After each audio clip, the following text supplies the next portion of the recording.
God sets the lights.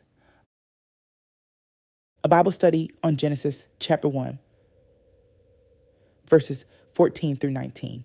Can I tell you something I have never said out loud in quite this way? There was a season in my life where I felt completely decorative, not useless exactly, not invisible, just ornamental. Like I was present, but not necessary. Like the kind of furniture you put in a room to fill a corner. The room is not empty anymore, technically. But if you move that piece out, nobody would notice. The room would still function. Life would still go on. The corner would just be a corner. I was showing up to things. I was doing the work. I was saying the right words in the right rooms. But somewhere underneath all of that, I had this quiet, persistent question that I could not shake, no matter how busy I kept myself. What am I actually here for? Not in the vague, philosophical, bumper sticker sense of the word. Not the kind of question you ask once and then file away. I mean the real version, the one that wakes you up at 3 a.m. and sits at the foot of your bed. The one that follows you into the shower. The one that shows up when you are in a room full of people who all seem to know exactly what they are doing and why. And you are standing there holding your coffee, and something in you is quietly asking, what is my function? What am I governing? What does it matter that I am here and not here? That is the question that does not go away just because you are too tired to ask it. That is the question that will eventually demand an answer. And today, we are going to find it, not in a self-help book, not in a personality test, not in someone else's opinion of what you were made for. We are going to find it in the sky. We are going to Genesis chapter 1, day 4. And we are going to look up because on the fourth day of creation, God does something he has not done yet in the creation story. He does not just name what he makes, he assigns it. He gives it a function. He places it. He governs it. He tells it what it is for. Not just what it is for. And when you see what God says about the sun and the moon and the stars, you are going to understand something about yourself that I promise you cannot unknow. We are not rushing. We are not skimming. We are staying at the table. We are pulling back every layer slowly because there is a feast inside these verses that most people read right past in 30 seconds on their way to the next chapter. Not today. Let us open it together. Here's what Genesis chapter 1, verses 14 through 19 says. And God said, let there be lights in the vault of the sky to separate the day from the night, and let them serve as signs to mark sacred times and days and years, and let them be lights in the vault of the sky to give light on the earth. And it was so. God made 2 great lights, the greater light to govern the day and the lesser light to govern the night. He also made the stars. God set them in the vault of the sky to give light on the earth, to govern the day and the night, and to separate light from darkness. And God saw that it was good. And there was evening and there was morning, the 4th day. 6 verses. That is it. And if you have been with us since the beginning of this series, you already know what I am about to say. Do not let the simplicity fool you, because every word in this passage is load-bearing. Every phrase is doing something. Every detail was chosen with intention. And at the center of all of it is a question that has been following human beings around since before we had the language to ask it properly. Does my life have a purpose? Not a suggestion, not a maybe, a purpose, a function, a reason I was placed here and not somewhere else at this time and not another time, in this body and not another. Genesis chapter 1, verses 14 through 19 is God's answer to that question, and he gives it to us in light, in sky, in the sun and the moon and the stars. So let us slow down. Let us look up and let us see what God is showing us. Before we break down the passage, we need to understand where we are in the story, because day 4 does not happen in isolation. It happens in sequence, and the sequence is everything. If you have been with us through day 1, day 2, and day 3, you already know the pattern God is working with. You know that in the beginning, the earth was tohu vavohu, formless, void, chaotic, dark. And you know that God has been day by day bringing order to what was disordered, separation to what was blurred, name to what was nameless, form to what was formless. Day 1, light and darkness separated, day and night named. Day 2, water above separated from waters below, sky created, the rakia, the hammered expanse that holds everything together. Day 3, dry ground called up from the flood, the land named, vegetation commanded, seed spoken into existence. The ground produces. And now it is day 4.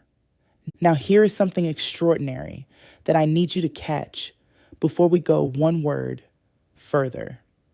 Go back to day 1. On day 1, God said, "Let there be light," and there was light.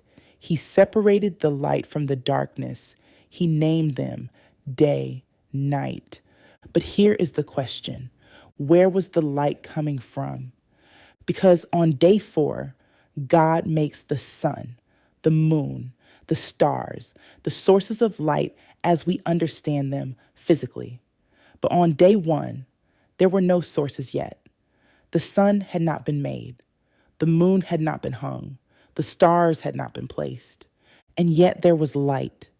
This is not a contradiction. This is a declaration.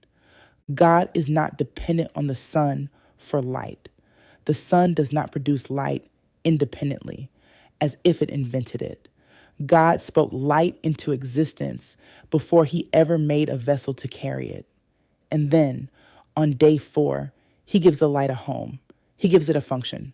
He gives it a governing role. He sets it in the sky, not because the sky needed decoration, but because the earth needed something it could orient itself around. The light on day 1 was God's direct act. The light on day 4 is God's delegated provision. And I want you to hold that image, because it is going to matter when we talk about what it means that you were made with purpose. It means that God had the plan before he made the instrument. He had the light before he hung the sun. He had you in mind before he made the moment. The source is always God. The vessel is always assigned. Now, let us look at the word at the heart of this whole passage, because in the Hebrew, everything hinges on one word that your English Bible probably translates in a way that does not quite capture what it really means. The Hebrew word is me'orot. Say it with me. Me'orot. Me'orot. Most translations render this word as lights, and that is technically correct. But here is what that translation loses. Me'orot does not just mean lights in the way we mean it when we talk about lamps and bulbs and overhead fixtures. Me'orot carries the sense of luminaries, light bearers, things that do not simply emit light randomly into space, but rather carry it, hold it, and dispense it with function and direction. A luminary is not just something bright. A A luminary is something that illuminates by purpose. Think about the difference between a light that exists and a light that guides. Think about the lighthouse. A lighthouse does not just sit on the rocks because someone thought a tall white tower would look nice on the coastline. A lighthouse was built in place and lit with one very specific function. It is not decorating the shoreline. It is orienting the sailors. It is saying to every vessel that comes near, here's the shore, here's the rock, here's the safe passage, here is your reference point in the middle of everything that has no edge and no landmark and no way to know where you are going. A lighthouse has no value if no one can see it, and it has no meaning if it is not placed where it can orient what is lost. God did not hang the sun and the moon and the stars in the sky as decoration. He placed me'orim, light bearers, luminaries, things with a specific job, a specific position, a specific function in the order of creation. And every single one of them was placed exactly where it needed to be so that everything else could find its way. That is the bridge into what this means for your life today. You are not a light that just exists. You are a luminary.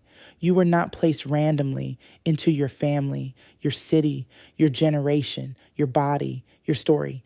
You were placed with function in the exact position where the people around you can orient themselves by what God put inside of you. But we are getting ahead of ourselves. Let us slow back down. There is still so much in here. Look at what God says the Mayorot are for. He gives 3 reasons, and every single one of them is a function, not a feeling, not a vibe, a function. Let them serve as signs. Let them mark sacred times and days and years. Let me take each one slowly because each one is a different kind of purpose, and together they build something beautiful. First, let them serve as signs. The Hebrew word for signs is otot, otoat, otot. Otot means more than a road sign, more than a marker on a highway. In the Hebrew scriptures, Otot carries the weight of communication between God and humanity. And OT, the singular form, is a signal from God to his people. It is a language written in the physical world that points toward a spiritual truth. When God gives a rainbow after the flood, that is an OT. When he gives circumcision as a covenant sign, that is an OT. When he tells the people to put blood on the doorposts, that is an OT. An OT is how God speaks when he writes his message into the fabric of creation itself. So when God says the sun and moon and stars are Otot, he is saying they are God's vocabulary. They are the sentences he is writing across the sky so that his people never forget who they are dealing with. Every sunrise is a word. Every full moon is a sentence. Every constellation tracing itself across the night sky is a paragraph in a letter God has been writing to us since before we existed. Now here is where this lands. When was the last time you read the sky as language? Not just glanced up at it, read it, noticed that this light has been speaking for thousands of years and has not stopped once. That the sun did not take a day off because your situation was hard. That the moon did not skip its phases because you were in pain. That the stars kept tracing their paths through the night, even when you were in the darkest season of your life and could not find a reason to look up. They were still there, still speaking, still saying in the language God assigned them. He is still here. He has not stopped. He has not forgotten. This is still his world, and you are still in it on purpose. Signs are not incidental. They are intentional. they are placed. And God placed them in the sky so that even on the days when you cannot hear a voice from heaven, you can go outside and look up and read one. He is still signing. Second, let them mark sacred times. And this is where it gets extraordinary. The Hebrew word is mo'adim, mo'adim, mo'adim. Your English Bible might translate this as seasons or appointed times. Some translations say sacred times, and they are all reaching for the same word, but none of them quite carry the full weight of it alone. Moadim in the Hebrew scriptures is the word used for the appointed feasts of God, the sacred assemblies, the moments in the calendar when God told his people, on this day, at this time, I will meet you here. The Passover was a moed. The Feast of Weeks was a moed. The Day of Atonement was a moed. These were not suggestions. They were appointments. They were moments marked in time where God said, this is when I will show up. This is when I will move. This is when I will do what I have promised to do. And the signal that tells you when is written in the sky. The Moadim were governed by the movements of the sun and the moon. The Passover began at a full moon in a specific month. The feast rotated on a calendar that tracked the movement of the lights in the sky. The Me'orot were not just timekeepers, the way a clock keeps time. They were mode markers. They were God's way of saying, this light in this position at this time of year is me telling you that the moment is now. So when the people of Israel looked at the sky and saw the full moon rising on the 14th of Nisan, they knew, not because someone told them, because the sky told them, because God, in the very act of setting the moon in its orbit, was marking the mode. He was placing the appointment in the calendar of creation before he ever gave a single feast day as a commandment. He was writing the calendar before he made the people who needed to keep it. Let me bring this home, because this is not just ancient history. This is the truth about time itself. Think about what it means that God is a God of appointed times. It means he does not wing it. It means he does not improvise at the last second. It means that what looks to you like random, chaotic, unpredictable life is actually moving toward a mode that God has already written into the architecture of creation. Think about the person who has been waiting for the relationship that would last, waiting for the breakthrough that felt like it was always just one more week away, waiting for the door to open that has been shut for so long, you have started to wonder if you are even knocking at the right door, waiting for the season of flourishing that the prophet spoke over your life, that is still not visible yet. God is a God of Moadim, appointed times. He does not show up early. He does not show up late. He shows up at the moment he appointed before you were born, and he wrote the signal for it into the sky, not to mock you with how long it is taking, but to promise you that when the lights are in the right position, he will move. You are not waiting in vain. You are waiting for a mode. And the same God who has kept the sun and moon on their appointed paths for thousands of years without missing a single day is not going to miss your moment. He put the sign in the sky before he made you. He wrote the appointment before you had the need. The moed is already marked. The light is already moving toward it. You just have to trust the calendar of the one who made time itself. Third, and days and years. Now, this one seems almost too simple to stop at. Days and years. Sure. Of course. The sun rises and sets, and that is a day. The earth goes around the sun, and that is a year. We learned this in elementary school. But I need you to slow down for just a moment and actually sit in the wonder of it. God made days. Not just the sun, not just the light, the concept of a day, the beginning and the ending, the rhythm of it, the way morning comes after night without fail, the way you get a new one every 24 hours, regardless of what happened in the last one, the way the sun does not withhold the morning because you wasted yesterday, the way it just keeps rising faithfully without being asked.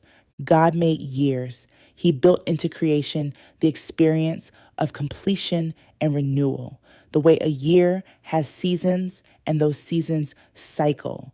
And after every winter, there is a spring without exception, not as a possibility, as a structure, as the architecture of how time works.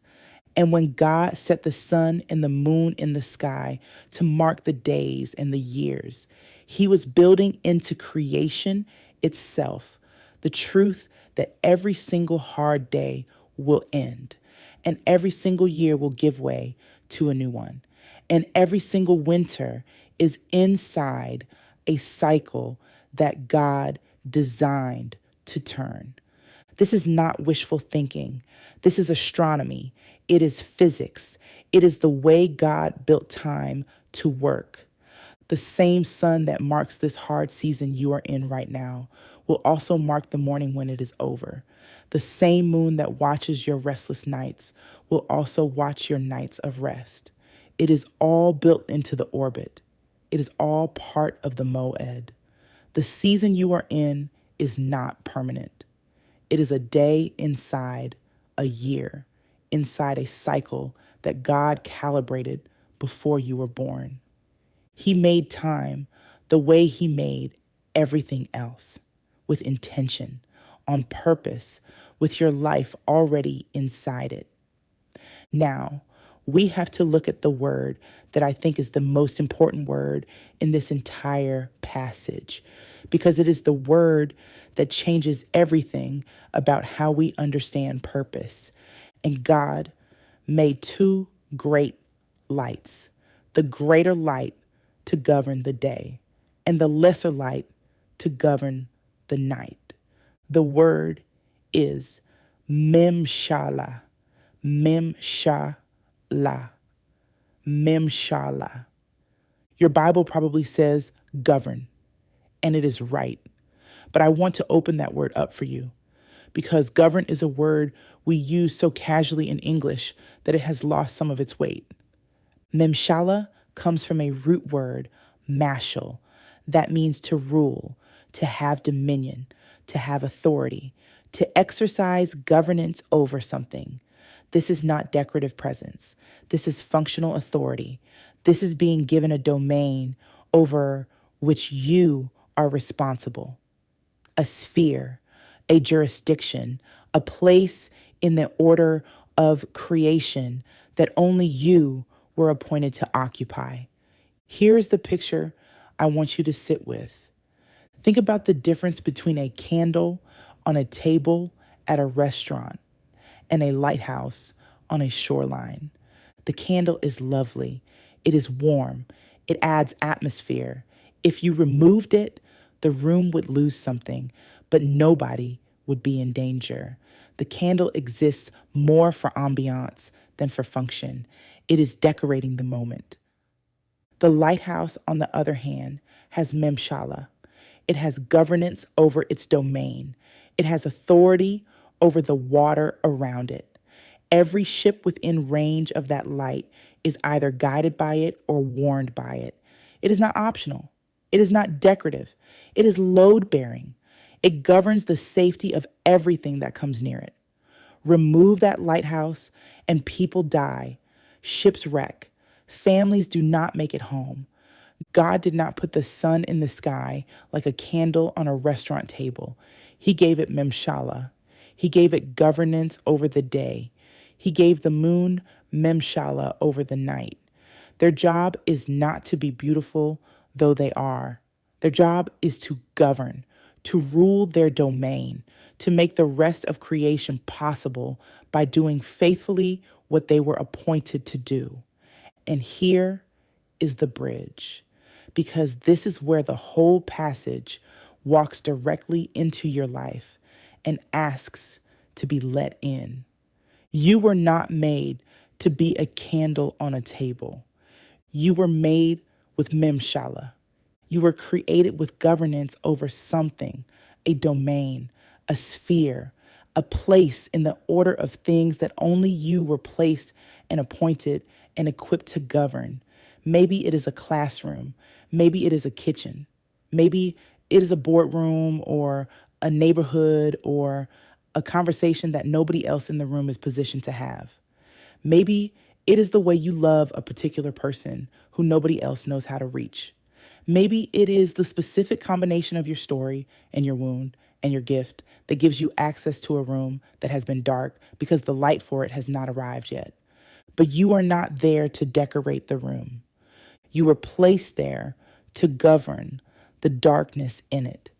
And I need you to understand what that means, because we have confused being present with governing.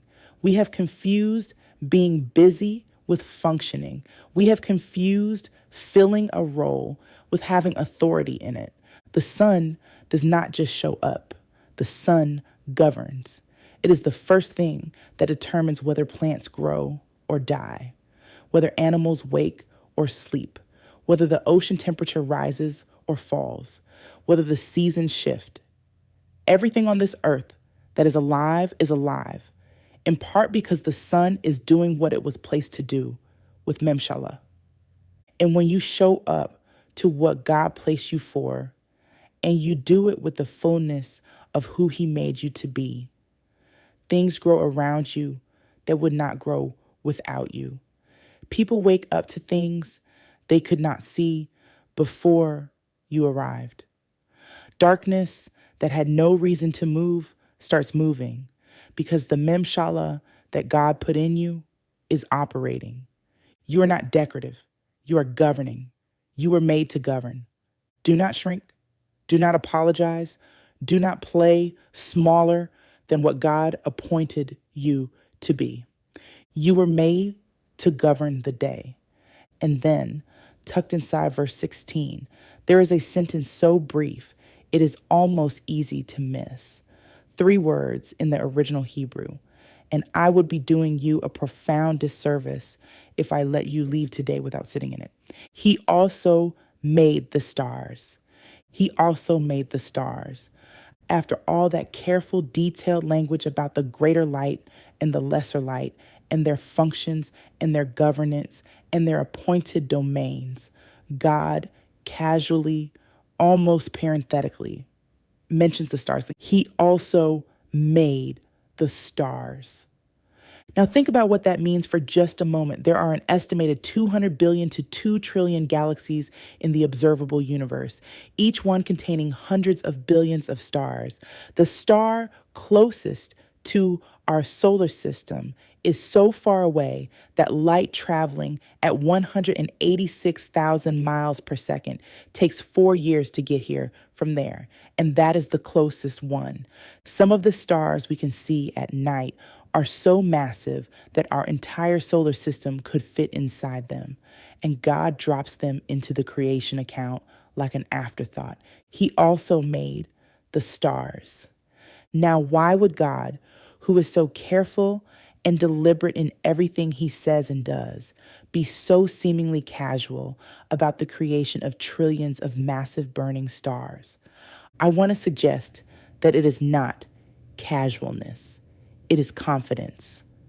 God mentions the stars briefly, not because they are unimportant, but because he is not strained by them. He does not have to slow down for them. He does not have to pause and catch his breath before making 200 billion trillion stars. He makes them the way a master chef salts a dish, not because the salt is unimportant, but because salting is not what taxes the skill. The skill is already flowing. The work is already happening. The stars are not the hard part. They are just part of what comes out when God is creating. And they are not without function. Every star God placed is placed in position with purpose in exactly the location in the cosmos where it belongs in the structure of what God is making. None of them are floating around hoping to be useful.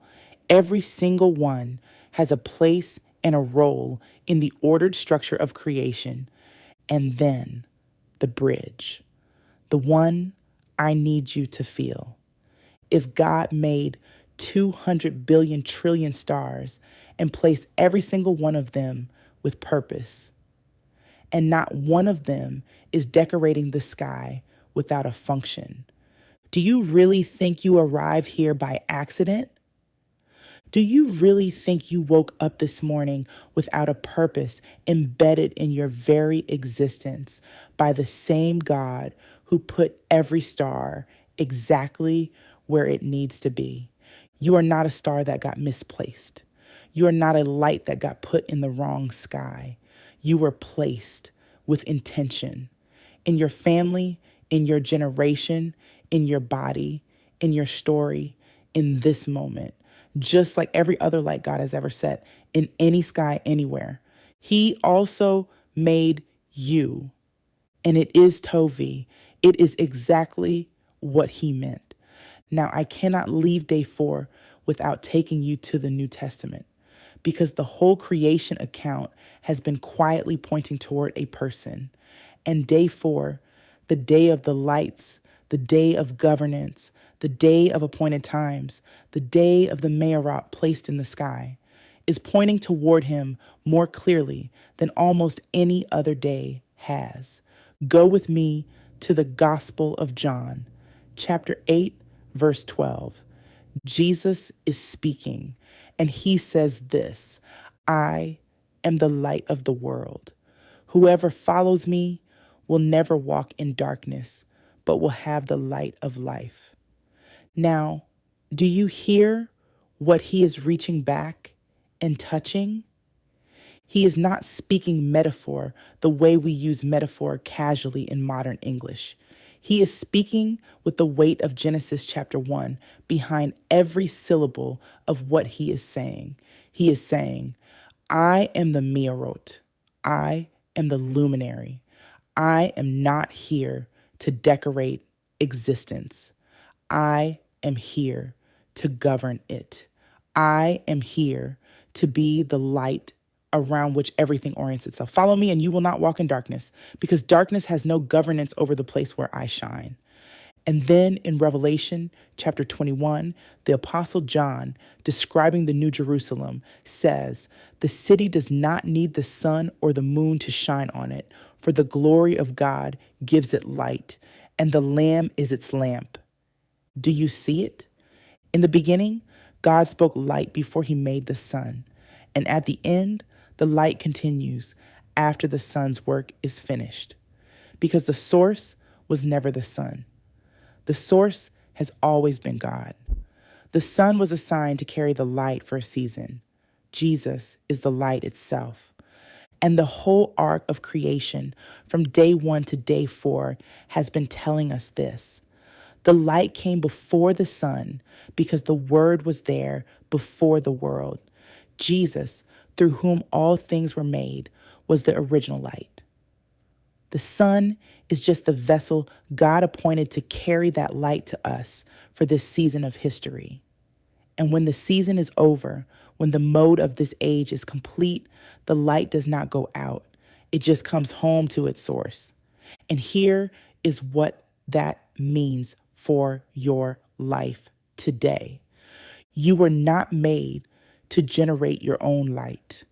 You were made to carry the light of the one who is the source of all light.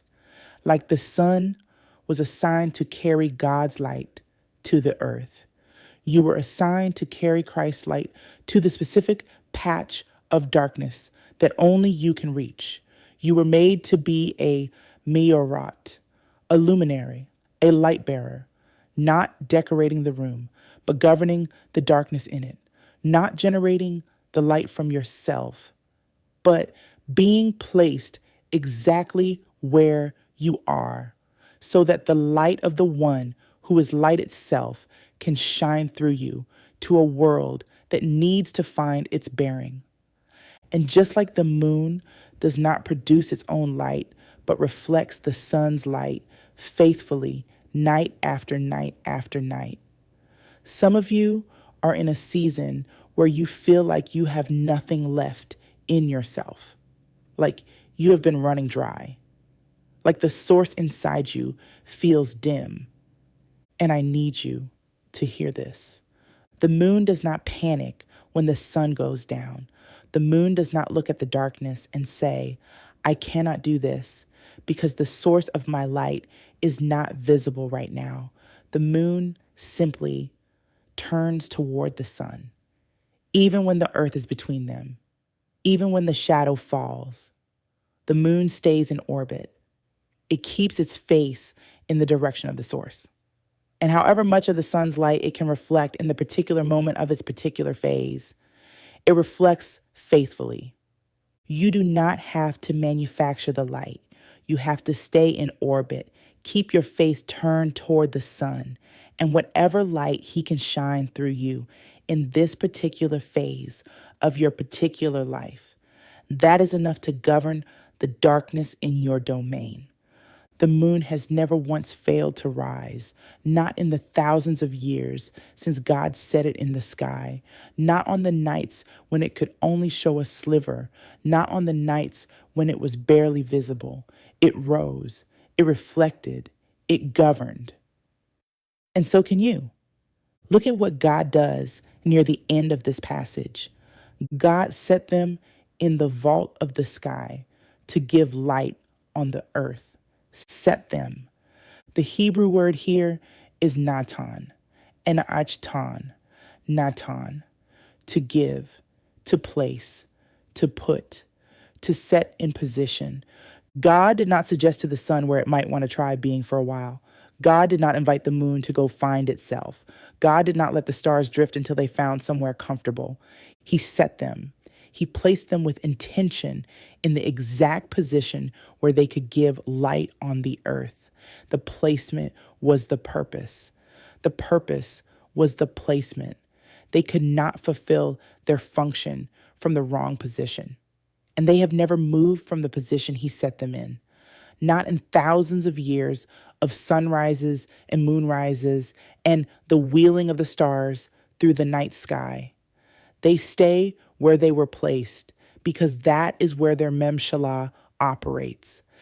And here is the question I need to ask you, because it is the question this passage is asking all of us. Are you where God set you? Not where you ended up by default, not where it was easiest to drift to, not where people needed you to be for their own reasons, not where fear kept you safe or pride drove you to prove yourself. Are you where God set you? Because some of us have been trying to give light from the wrong position. We have been trying to govern a domain that was never ours. We have been shining in the direction of something God never placed us to face. We have been answering calls that were not ours to answer, governing seasons that were not ours to govern, trying to be a son for somebody whose life needed a different kind of light. And we are exhausted because light expended outside of your appointed position does not govern anything. It just disappears into space. God set the sun where it can give light on the earth.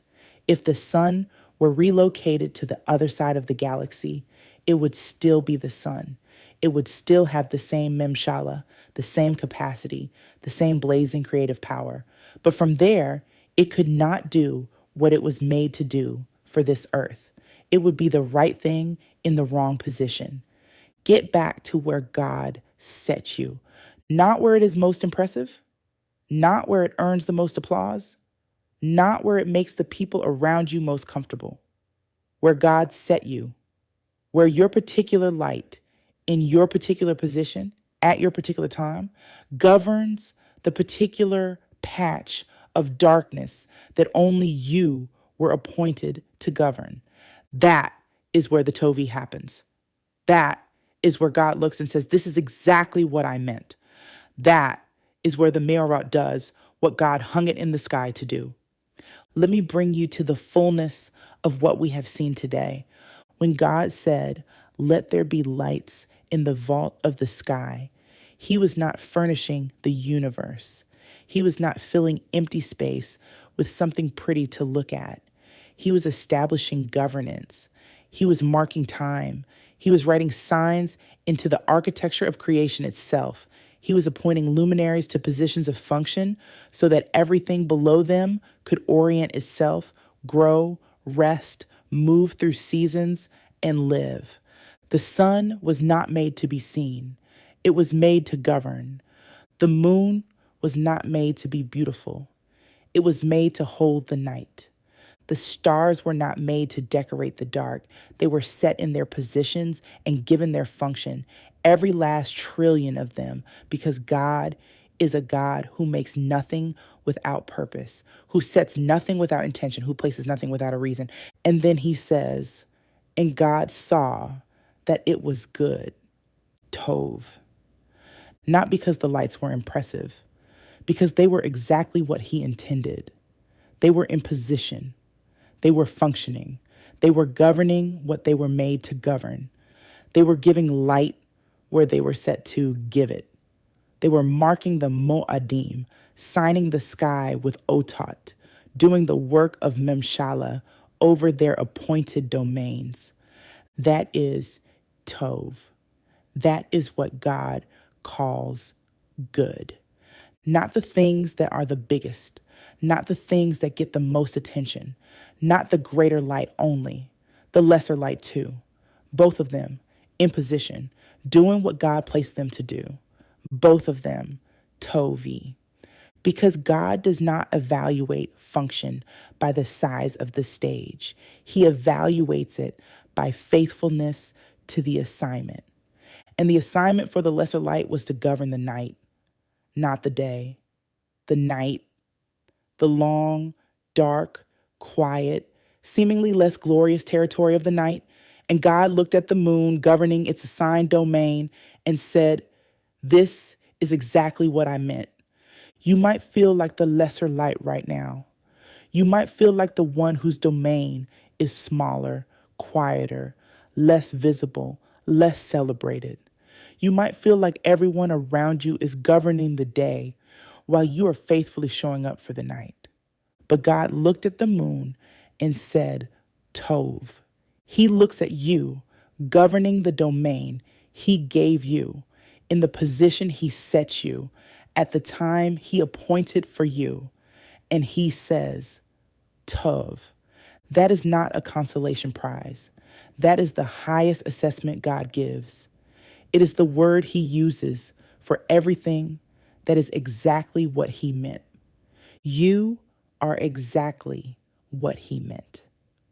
There is one final image I have been holding through this whole passage that I need to give you before we close. Think about the first time someone looked up, really looked up, not glancing at the sky to check the weather, not looking out a window on their way somewhere else. I mean, the first human being who stood outside on a dark night in a world that was still new and looked all the way up into the sky at the full spread of the stars and the moon hanging there over everything. And for the first time, they realized they were not alone in the dark because the lights were already there, already placed, already governing, already marking the appointed times that were already on the calendar. The whole architecture of light and time and seasons and signs had been set in place before the first human eye ever opened to look at it. God built the message before he made the audience. He hung the signs before he made the people who needed to read them. He marked the Mo'adim before he made the lives that the appointments were for. Which means before you were born, God had already arranged the sky above the specific nights of your life. He had already calibrated the seasons of your story. He had already written the Otot you would need to find your way. He had already set the Me'orot in position to give light to the earth that would one day include you. You were not an afterthought to a creation that was already done. You were the reason the lights were set where they were set. You are the earth the light is for. God put the lights up for the sake of the lives that would live under them, including yours. And just as he set the sun and moon and stars in their positions and looked at the whole thing and said, Tov, he set you in yours, in your generation, in your family, in your body, and your story, and your particular combination of capacity and wound and love and resilience. He set you in position with Memshallah for a mode that is already on his calendar, with a sign already written in the sky above the moment he has prepared for you. You are not decorative. You are a luminary. You were set in the sky on purpose. And the darkness you were placed to govern has not seen the last of you yet. So I want to leave you with a question, not homework, not a task, just something to carry with you today, into the car, into the kitchen, into the quiet place you go when no one is watching and the real you gets to be honest. What is the domain God set you to govern that you have been treating as if you were just visiting? Where have you been giving light from the wrong position, tired from trying to illuminate a sky that was never yours to carry? And where is the patch of darkness that has been waiting specifically for the Memshallah God put inside you? Sit with that. Let it turn over in you through the rest of your day. And when you are ready, drop it in the comments below. What is the light inside you that you have been dimming? What is the mode you are waiting on? What is the domain you know God has assigned to you that you have been afraid to step into with full governance? This is a safe place. We are in this together. If this word landed somewhere real in you today, share it with someone who needs to know that they are not decorative. You never know who is out there right now, feeling like a candle on a table when God made them a lighthouse. Maybe this is the word they need to find their position. And if you have not already, subscribe and turn on your notifications because day 5 is coming. And on day 5, God speaks to the water and to the sky and tells them to bring forth life. He speaks to creatures. He blesses them. He tells them to be fruitful and multiply. And for the first time in the creation story, we are going to hear God speak not just creation into existence, but blessing over it. And I have a feeling that word is going to hit some of you somewhere you have not let anything land in a long time. Trust me, you do not want to miss what he says next. I will see you there.